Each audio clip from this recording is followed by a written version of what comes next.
Assalamualaikum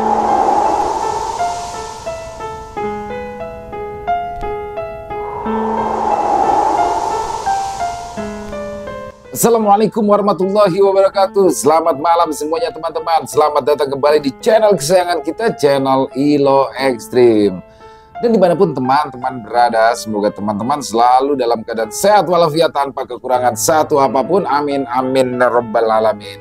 Dan pada kesempatan yang baik ini kami akan membawakan satu kisah dari penulis favorit kita semua, Mas Untung Prasetyo. Wow. Dan terima kasih kepada seluruh teman-teman yang sudah selalu setia mendukung channel kami, yang sudah selalu hadir di setiap harinya, karena kehadiran teman-teman lah kami selalu bersemangat berkarya di setiap harinya. Dan nggak pakai lama-lama lagi, nggak pakai berbahasa basi lagi, langsung aja kita masuk ke dalam kisahnya, mode horor. Prahara di kerajaan gaib Lembah Manah.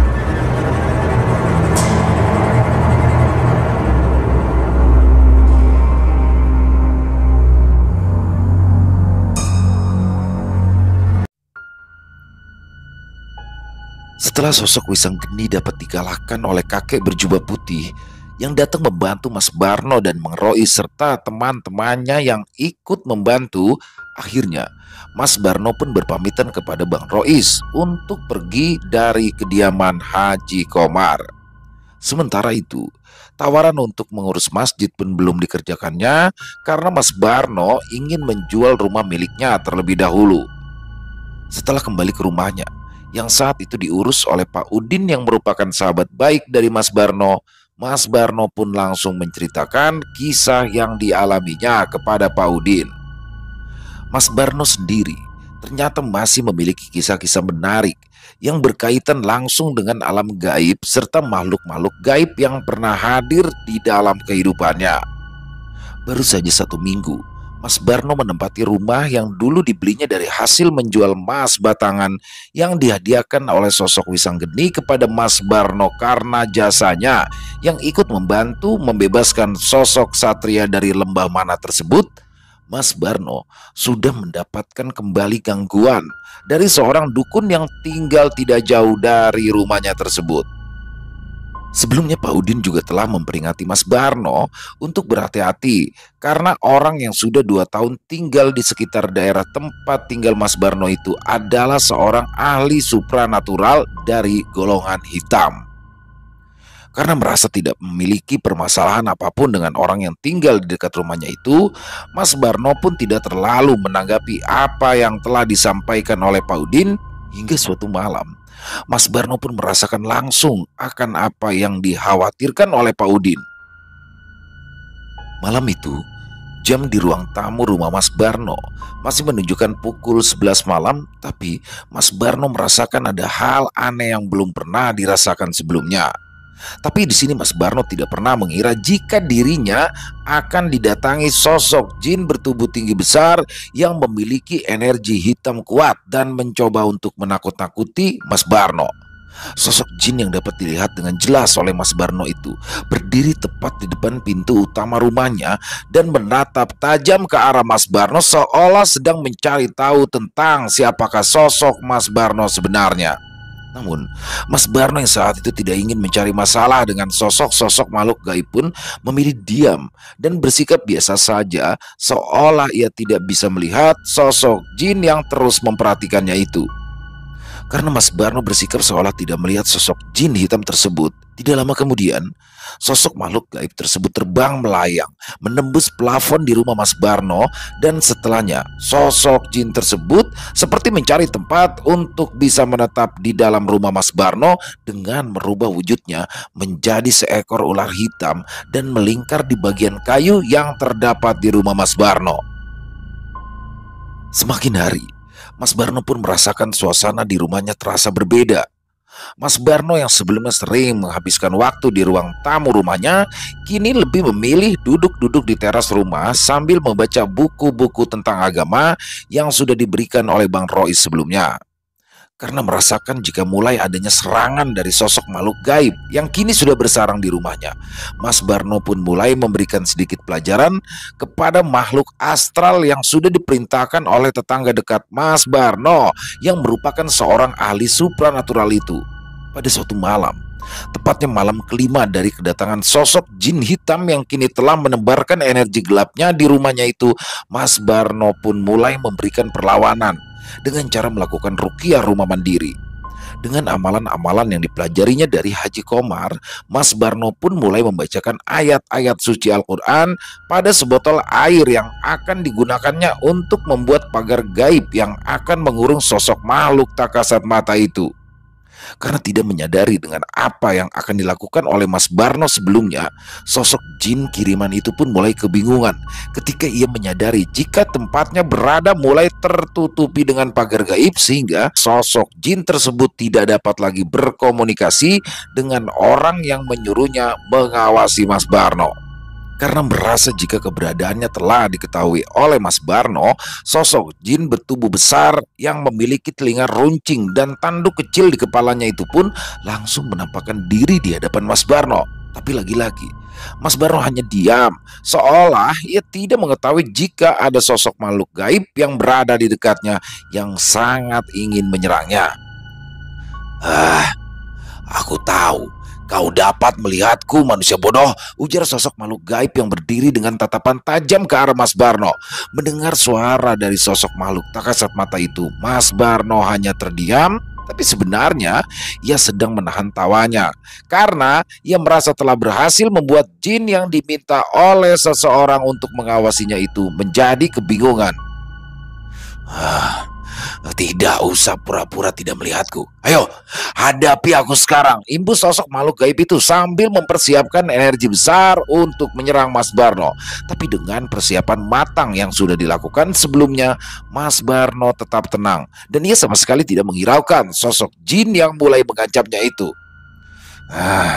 Sekarang matilah, matilah kau manusia goblok, ujar jin hitam itu sambil menghempaskan energi besar ke arah Mas Barno. Akan tetapi, Mas Barno yang telah memasangi dinding pelindung untuk melindungi dirinya sendiri pun tidak bergerak sama sekali ketika ada energi besar melesat ke arahnya. Ditambah juga Mas Barno yang terus saja berzikir hingga energi dari serangan-serangan yang dilakukan oleh makhluk astral tersebut menghilang dengan sendirinya. Ternyata kau memang bukan orang sembarangan. Pantas saja Tuanku memintaku untuk terus mengawasimu, ujar sosok jin bertubuh hitam itu sambil melesat pergi dari dalam rumah Mas Barno. Tapi karena rumah Mas Barno kini telah dipasangi pagar gaib, melalui doa-doa dan juga amalan-amalan khusus, sosok jin hitam tersebut beberapa kali terpental hingga akhirnya energi dari makhluk gaib itu pun melemah. Karena tahu jika tubuhnya sudah terperangkap di dalam rumah Mas Barno, akhirnya sosok jin tersebut kembali ke wujud ular hitam yang kini berdiri tegak menatap tajam ke arah Mas Barno.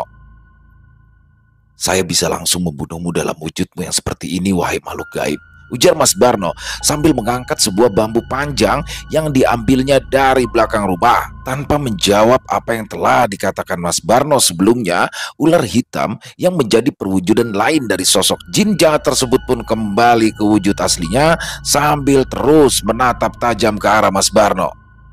Biarkan aku pergi, ujar sosok jin hitam itu yang membuat Mas Barno tersenyum.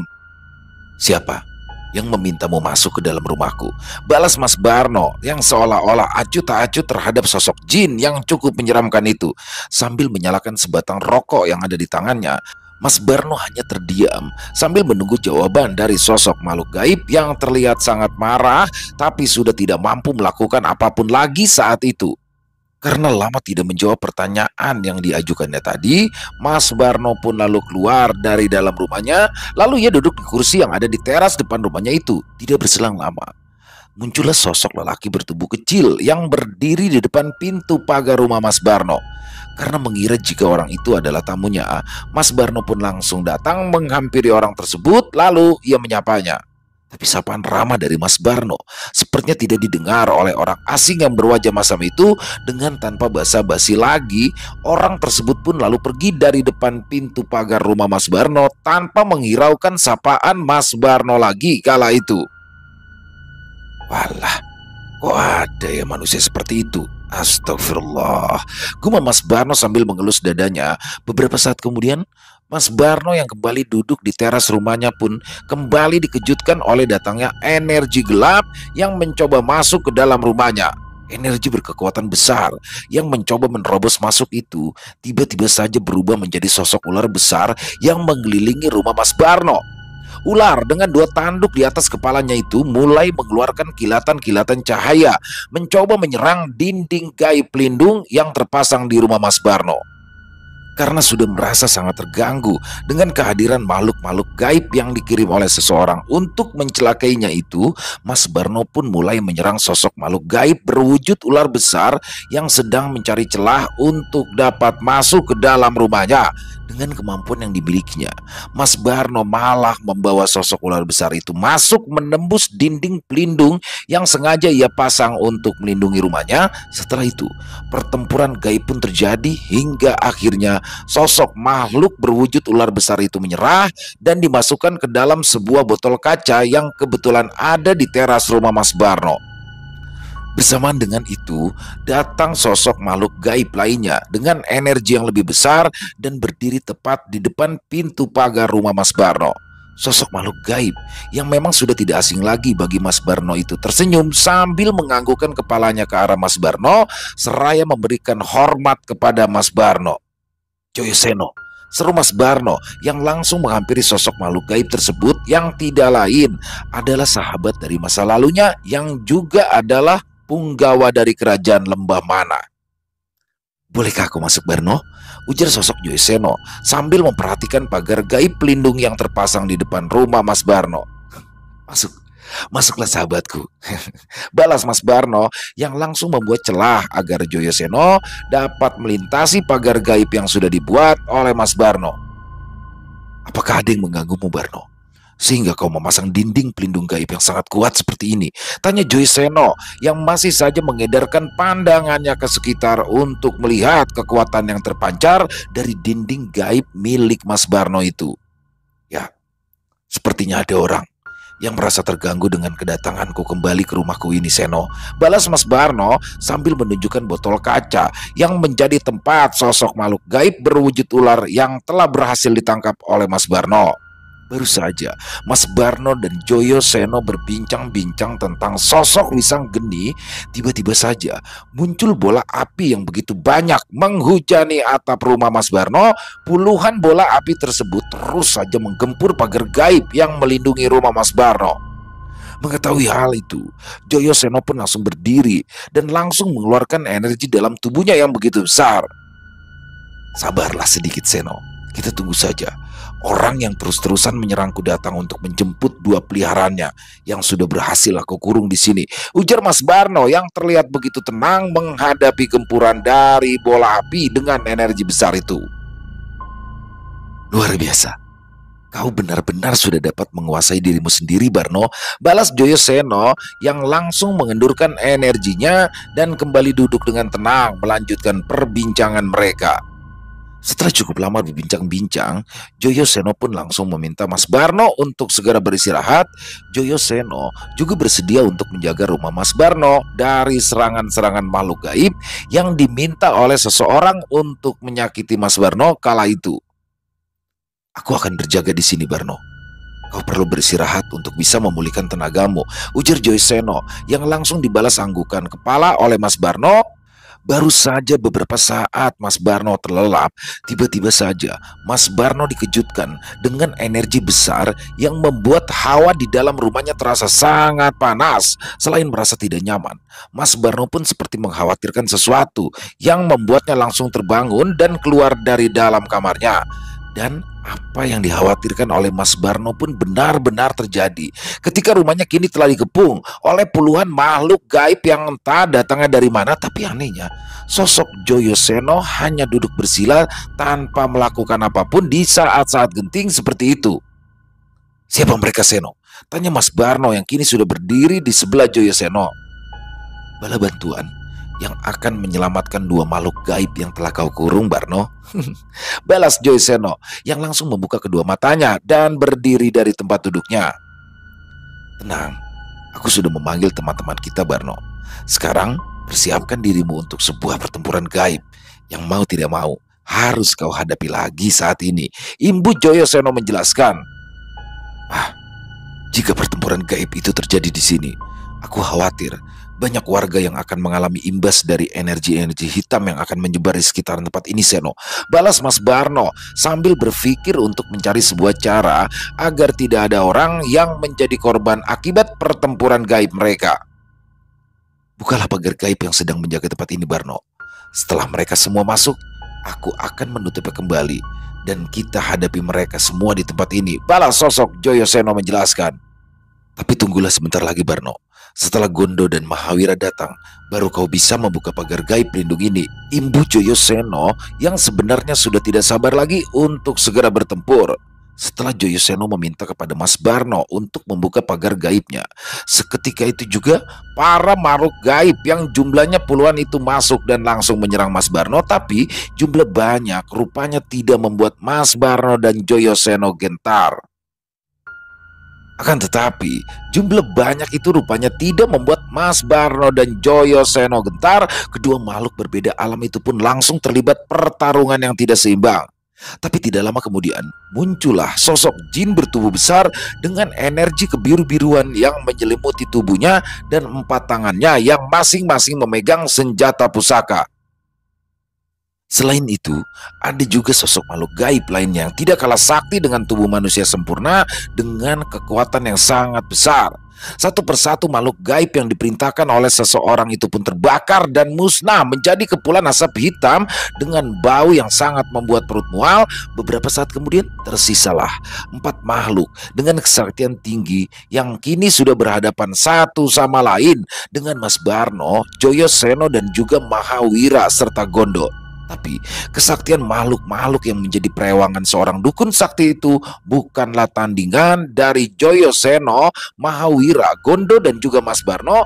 Hanya dalam waktu singkat pertempuran gaib itu pun selesai dengan musnahnya seluruh makhluk gaib yang dikirimkan untuk mencelakai Mas Barno kala itu. Namun, di balik kedatangan sosok Mahawira dan juga Gondo, ternyata datang juga rombongan pengawal kerajaan dan beberapa makhluk gaib perempuan yang terlihat sangat cantik. Joyoseno, Mahawira dan juga Gondo pun sempat dibuat terkejut dengan kedatangan putri yang bernama Tunggadewi tersebut. Terima kasih telah membawaku untuk bertemu Kang Mas Barno, Adipati Joyoseno, ujar sosok perempuan cantik dengan mahkota kecil di atas kepalanya. Ada perlu apa? Nyai sampai mengikuti kami, balas Joyoseno yang merasa tidak enak hati dengan Mas Barno karena kedatangan sosok putri yang telah menyebabkan kehidupannya hancur. Mas Barno yang terlihat tampak dingin sekali ketika bertemu dengan sosok makhluk gaib yang pernah ia cintai itu hanya diam sambil bergerak mundur dan memilih berdiri di belakang tubuh besar Gondo. Karena memang sebenarnya Mas Barno yang juga masih menyimpan rasa kecewa terhadap sosok makhluk gaib berparas cantik itu. Tidak ingin lagi ia bertemu dengan putri kerajaan gaib yang telah menyebabkan hidupnya dalam kesengsaraan. Apakah kau sengaja membawanya ke tempat ini, Seno? Tanya Mas Barno yang mulai merasa kesal terhadap Joyoseno. Sumpah, aku sendiri tidak tahu jika dia akan mengikuti jejak kami, Barno, balas Joyoseno dengan tegas. Aku yang mengikuti jejak Adipati Joyoseno dan juga Mahawira serta penjaga gerbang utara itu, Kang Mas, balas Putri Tunggadewi menjelaskan.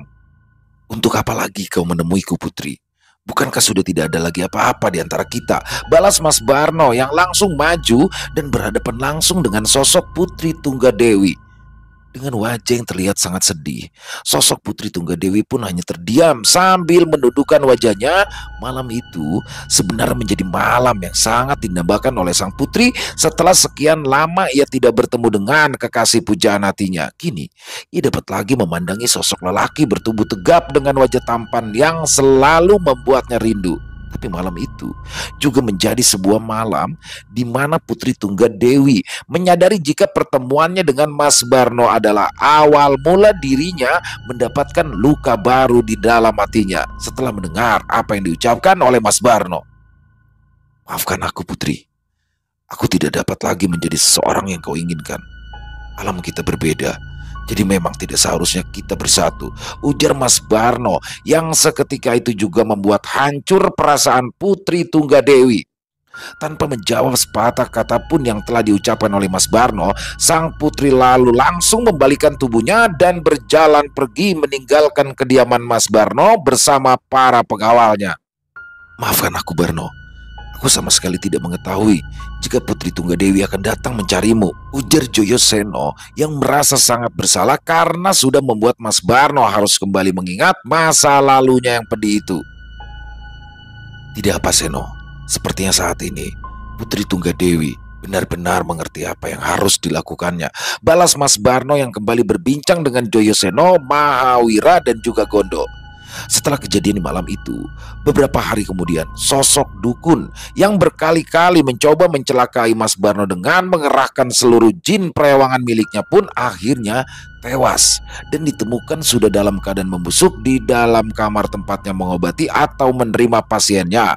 Mas Barno yang sempat mencurigai sosok Joyoseno, Mahawira dan juga Gondo tentang kematian sosok orang yang memiliki kemampuan khusus itu pun mencoba memanggil Joyoseno.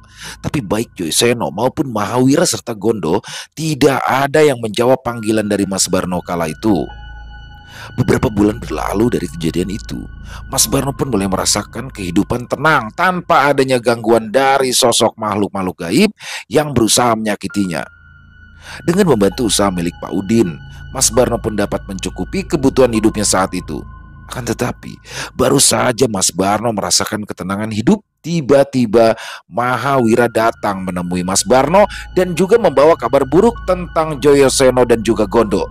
Mahawira mengatakan jika ada yang melayangkan fitnah keji terhadap Joyoseno, Gondo dan juga dirinya terkait hilangnya seluruh kekuatan dari Wisanggeni yang menyebabkan Putri Tunggadewi merasakan kesedihan yang berkepanjangan. Karena ia sudah kehilangan sosok Wisanggeni yang memang sudah dijodohkan oleh Raden Wiroseno sebagai raja dari kerajaan Lembamana dengan Raden Jantrawasesa sebagai adipati dari sebuah daerah di bawah kekuasaan Lembamana. Raden Joyoseno dan Gondo ditangkap karena dituduh telah membantumu untuk mengalahkan Guru Wisanggeni serta membuat Guru Wisanggeni kehilangan kesaktiannya Barno.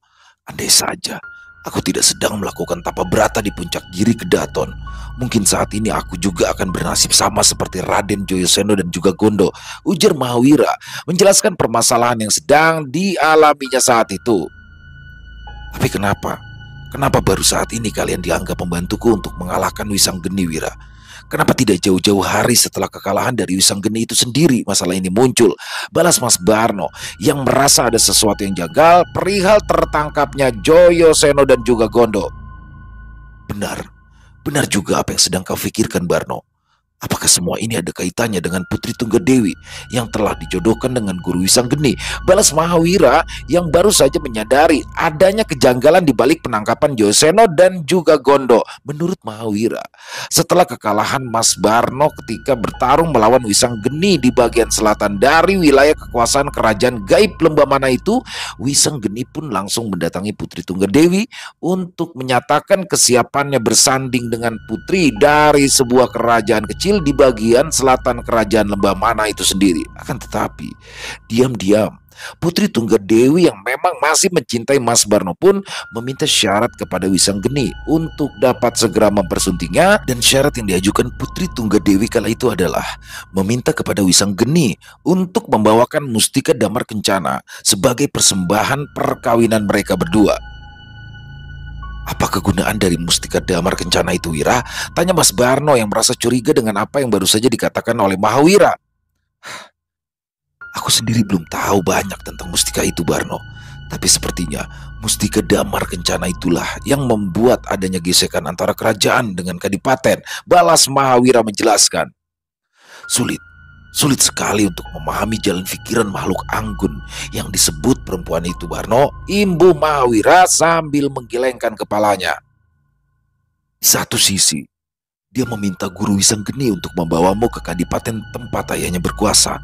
Tapi di sisi lain, Dia datang sendiri untuk menemuimu dan berharap kau masih memiliki perasaan yang sama seperti dulu. Imbu Mahawira yang terus menerka-nerka tentang apa yang sebenarnya terjadi dengan Putri Tunggadewi. Padahal sebelumnya aku terlibat pertarungan hidup dan mati melawan sahabatku itu. Aku sudah menyatakan jika aku akan kembali lagi ke dunia nyata dan akan menjadi manusia biasa lagi, Wira.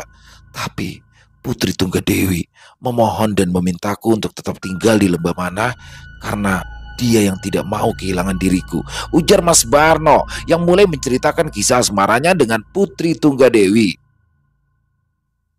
Aku curiga jika Putri Tunggadewi ikut terlibat dalam semua permasalahan yang sedang terjadi saat ini, Wira, imbu Mas Barno. Aku sangat benci. Aku sangat benci dengan cerita segitiga, Barno, balas Mahawira menanggapi tentang apa yang baru saja diceritakan oleh Mas Barno. Karena tidak lagi mau menyimpan rahasia kisah kasihnya dengan Putri Tunggadewi, akhirnya Mas Barno pun menceritakan tentang apa yang sebenarnya terjadi antara Mas Barno, Putri Tunggadewi dan juga Wisanggeni kepada Mahawira. Setelah membantu merebut kembali kerajaan gaib Mahagiri yang berada di puncak sebuah gunung besar yang ada di Pulau Jawa, Wisanggeni, Mas Barno, Joyoseno, Gondo, Bima Suta Mahawira dan yang lainnya pun kembali ke kerajaan gaib Lembah Mana yang berada di sebuah dataran tinggi daerah Wonosobo, Jawa Tengah. Dalam perjalanan itulah rombongan Wisanggeni, Mas Barno, Joyoseno dan yang lainnya melewati Kadipaten Sutrawasesa yang memiliki seorang putri cantik bernama Putri Tunggadewi. Di Kadipaten itulah Mas Barno untuk pertama kalinya bertemu dengan sosok Putri Tunggadewi dan langsung mengatakan kepada Wisanggeni jika dirinya merasa tertarik dengan sosok putri Kadipaten tersebut. Wisanggeni yang pada awal tidak memiliki perasaan apapun terhadap Putri Tunggadewi memberikan lampu hijau kepada Mas Barno untuk mendekati Putri Tunggadewi, dan seiring berjalannya waktu terjalinlah kisah kasih antara Mas Barno dan sang putri. Hingga suatu ketika Wisanggeni yang baru mengetahui jika sebenarnya dirinya sudah dijodohkan dengan Putri Tunggadewi oleh keluarga kerajaan pun mengalami dilema. Di satu sisi, Wisanggeni tidak ingin membuat Mas Barno kecewa, tapi di sisi lain, Wisanggeni dituntut untuk dapat mempersunting Putri Tunggadewi dengan alasan untuk memperkuat kerajaan Lembah Mana yang sudah tercerai-berai semenjak dijajah oleh kerajaan yang dipimpin oleh sosok Barawa. Karena merasa bimbang, Wisanggeni pun akhirnya melakukan tapa brata di sebuah tempat untuk menentukan pilihan, dan dengan wangsit yang didapatinya melalui laku tapa brata itu, Wisanggeni pun akhirnya berani mengatakan yang sebenarnya kepada Mas Barno. Walau dengan berat hati, Wisanggeni pun mendatangi Mas Barno yang kala itu sedang bersama Joyoseno, Mahawira dan juga Gondo. Kesepakatan pun terjadi di antara Mas Barno dan juga Wisanggeni setelah keduanya berbicara empat mata terkait dengan persoalan asmara yang sedang terjadi saat itu. Setelah mengetahui apa yang sebenarnya terjadi, Mas Barno pun lalu memilih mundur dan mengalah demi kebaikan kerajaan Lembah Mana dan juga sahabat baiknya. Lagi pula, pada saat itu Mas Barno ingin menyalahi kodratnya sebagai manusia dan kesadarannya pun kembali dengan berusaha membuang jauh-jauh perasaannya kepada Putri Tunggadewi. Lalu, apa yang membuat Guru Wisanggeni menyerangmu habis-habisan dan menganggapmu telah mengkhianatinya, Barno? Tanya Mahawira yang belum tahu penyebab pertempuran sengit yang hampir saja membuat Mas Barno tewas kala itu. Mungkin saja saat itu adalah sebuah titik yang akan mengungkapkan sesuatu, Wira, balas Mas Barno yang tiba-tiba saja berpikir tentang sesuatu yang berkaitan dengan kerajaan gaib Lembah Mana. Saat itu, aku sendiri tidak mengerti dengan amarah Wisanggeni yang tiba-tiba saja datang menyerangku, karena sebelumnya aku selama beberapa waktu sedang berada di Kadipaten Kajayan yang waktu itu baru ditempati oleh Joyoseno. Jadi bisa dibilang, aku pun tidak mengetahui alasan Wisanggeni sudah menyerangku dan menuduhku telah mengkhianatinya, Wira, imbu Mas Barno yang terus berusaha mengingat semua kejadian yang dialaminya di alam gaib kerajaan Lembah Mana tersebut. Apakah mungkin ada sesuatu yang lebih mengerikan di balik semua ini, Wira? Apakah ada permasalahan di dalam kerajaan Lembah Mana? Tanya Mas Barno yang membuat Mahawira mengernyitkan dahinya. Apakah mungkin Kadipaten Sutrawasesa ingin mengambil alih kerajaan Lembah Mana, Barno? Apakah mereka jangan-jangan ingin memberontak? Tanya Mahawira yang langsung saja berdiri dari tempatnya duduk. Dengan bercerai belahnya para punggawa utama kerajaan Lembah Mana, hal itu bisa saja terjadi, Wira. Tapi kau harus memastikannya terlebih dahulu, balas Mas Barno dengan tegas. Sekarang juga, kembalilah ke wilayah kekuasaan kerajaan Lembah Mana. Carilah informasi terkait penangkapan Joyosono dan juga Gondo. Dan ingat satu hal, jangan sampai kau tertangkap juga, Wira. Imbu Mas Barno yang langsung disetujui oleh Mahawira. Setelah kepergian Mahawira, Mas Barno pun langsung mensucikan diri dengan berwudu dan melakukan zikir di dalam kamarnya. Melalui doa-doa dan juga zikir yang dilakukannya itu, Mas Barno berharap ia akan mendapatkan petunjuk dari permasalahan yang sebenarnya telah usai bagi Mas Barno sendiri. Tapi mengingat jika Joyoseno dan juga Gondo serta Mahawira adalah sahabat baiknya, jadi Mas Barno pun memutuskan untuk mencari cara agar dapat membantu ketiga sahabatnya itu.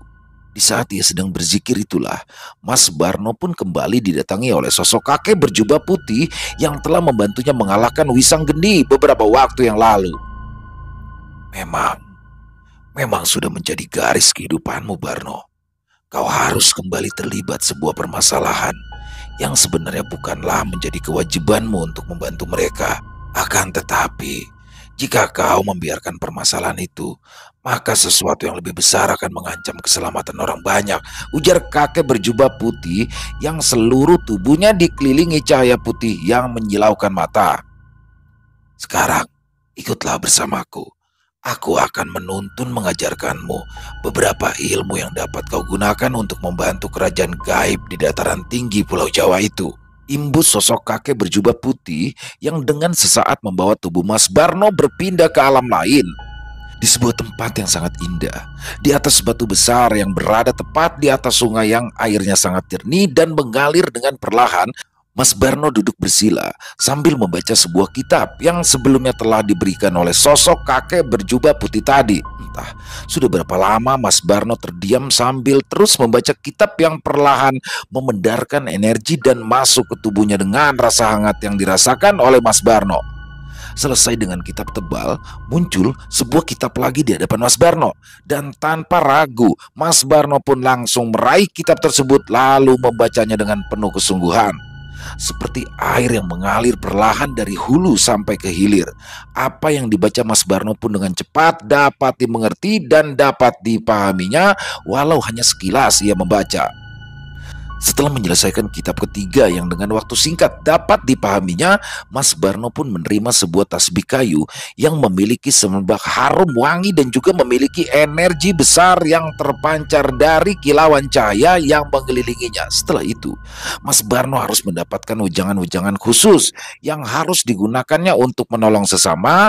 Setelah mendapatkan ilmu baru yang diberikan oleh sosok kakek berjubah putih itu, Mas Barno pun diminta untuk masuk ke dalam sungai agar jiwa dan raganya menjadi semakin bersih.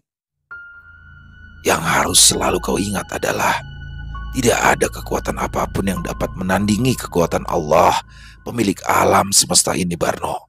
Tidak ada daya dan upaya selain datangnya dari Allah. Tetaplah membumi dan selalu rendah hati.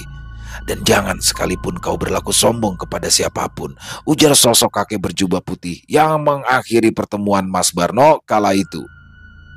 Berjalanlah lurus ke arah cahaya itu, Barno. Dan ingatlah, gunakan semua yang kau miliki untuk membantu sesama. Imbus sang kakek yang perlahan menghilang dari pandangan mata Mas Barno sambil mengucapkan salam. Setelah sosok kakek berjubah putih tersebut menghilang, Mas Barno pun mulai berjalan ke arah yang telah ditunjuk oleh kakek tadi.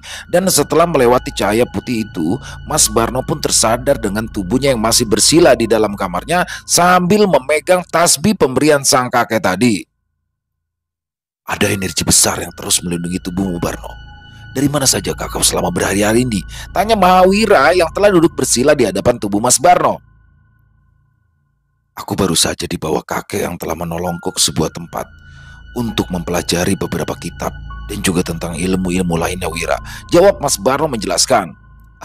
Bagaimana, Wira? Apa yang kau ketahui tentang penangkapan Joyuseno serta Gondo? Ibu Mas Barno menanyakan tentang apa yang telah terjadi di kerajaan gaib Lembah Mana.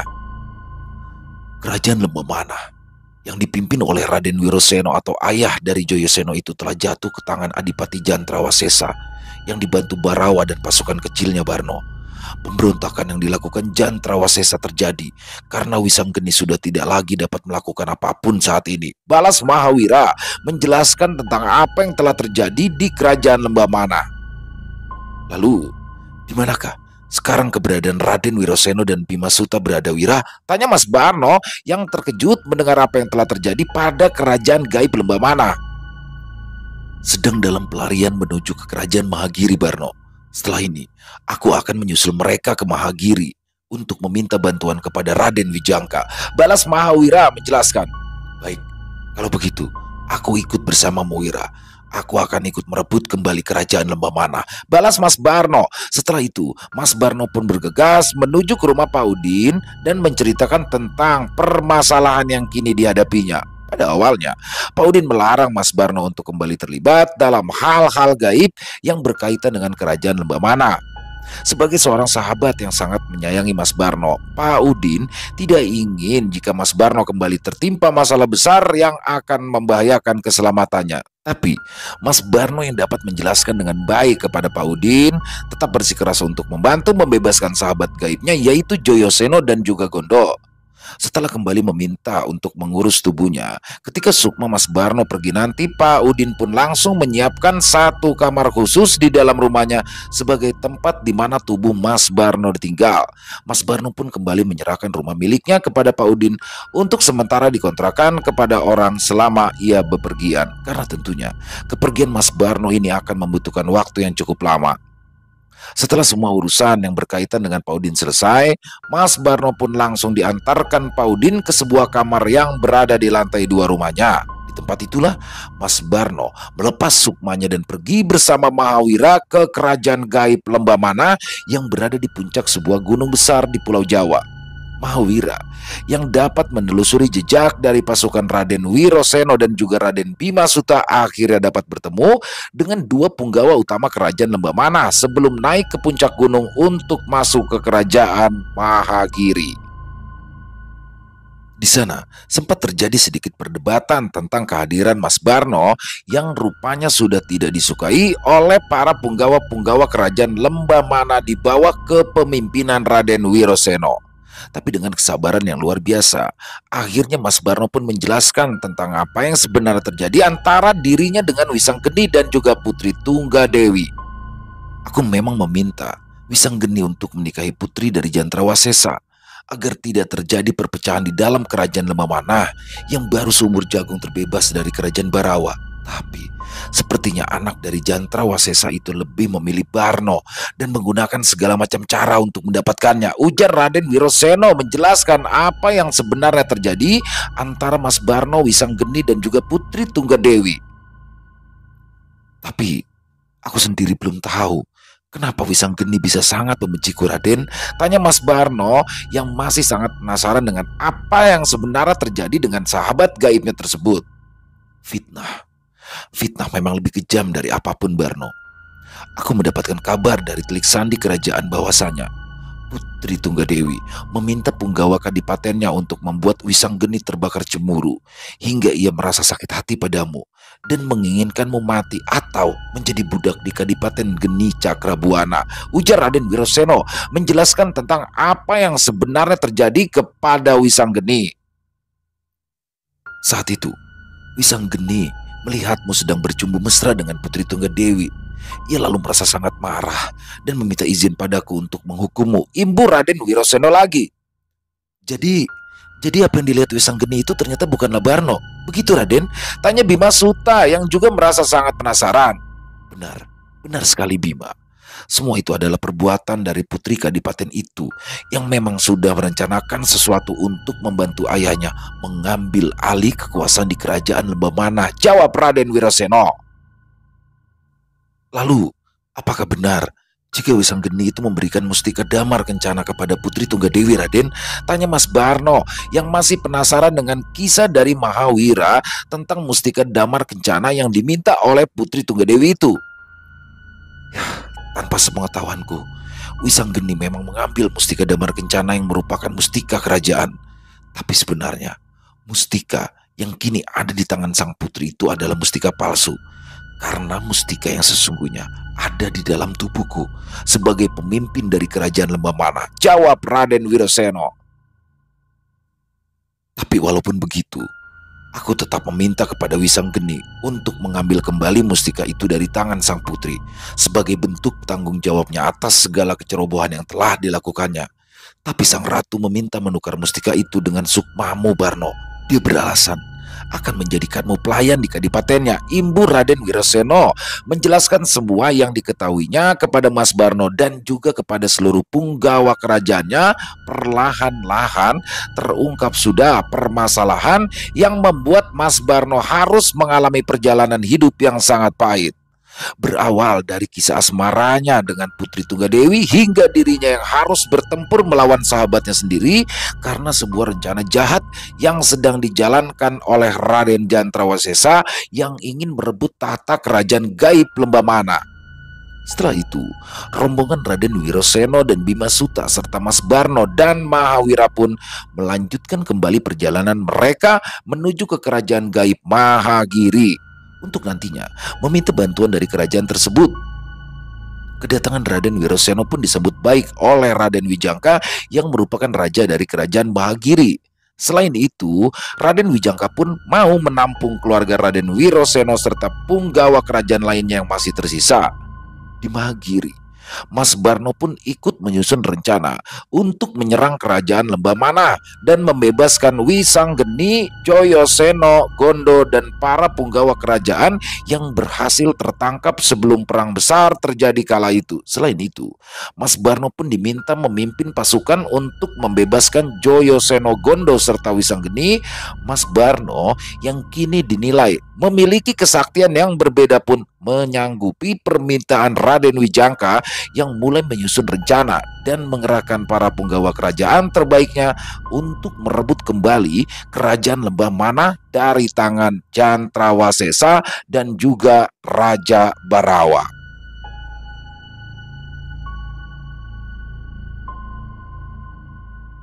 Selesai. Wow, luar biasa.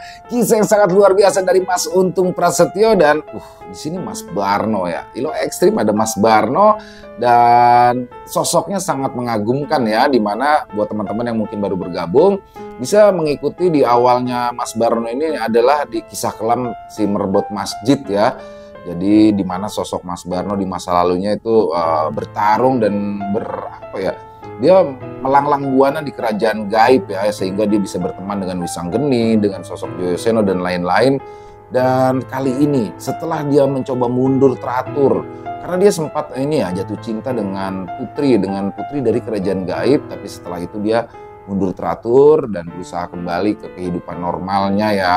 Jadi intinya dia juga sudah menyadari kesalahannya, membuang jauh-jauh semua, dan dia mulai memperdalam ilmu agama, intinya ingin kembali ke kehidupan normal. Tapi lagi-lagi masalah ya datang ke dirinya, dan di situ dia memang susah sih ya kalau memang jiwanya menolong, akhirnya ingin menolong prahara yang terjadi di kerajaan gaib Lembah Mana, tempatnya dulu pernah berada di sana, dan teman-temannya sudah disandera di sana. Jadi upaya dia untuk menyelamatkan sosok teman-temannya Joyoseno terutama ya.